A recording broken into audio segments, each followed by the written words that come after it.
Bonjour, dans cette dernière vidéo, je vais vous expliquer les modalités techniques de mise en œuvre de mon projet. Tout d'abord, il faut partir de la base pour ce qui est des bons fédérés. Comment cela fonctionne concrètement? En fait, dans chaque association fédérée, il y aura ce qu'on appelle un réseau.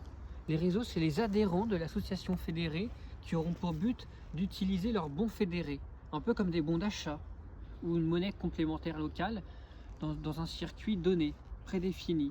Et bien là, c'est exactement la même chose. Sauf que pour échanger avec des acteurs hors du circuit, ils pourront les échanger automatiquement contre des bons fédéraux en réserve. Et là, c'est les bons fédéraux contre l'euro qui ensuite seront échangés. Il faut comprendre ce que je vais expliquer maintenant.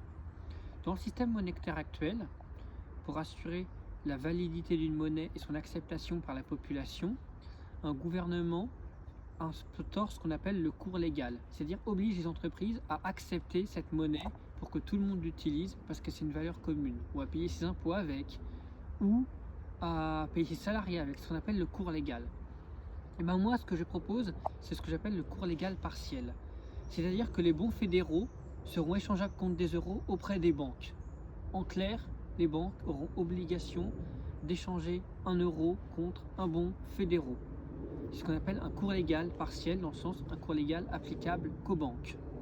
Mais sachant que les banques ne seront pas mises en difficulté, car une fois qu'elles ont encaissé ce bon fédéraux, comme il a de la valeur 1 euro, il pourra être échangé en bon fédéré plus tard ou en euros contre d'autres banques. Donc ça deviendra une sorte de monnaie interbancaire également.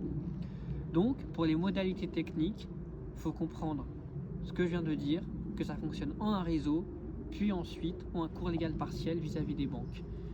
Vous vous demandez comment je compte mettre en œuvre ça par stratégie.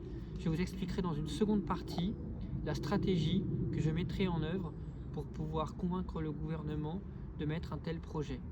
Rendez-vous dans des prochains épisodes pour cela.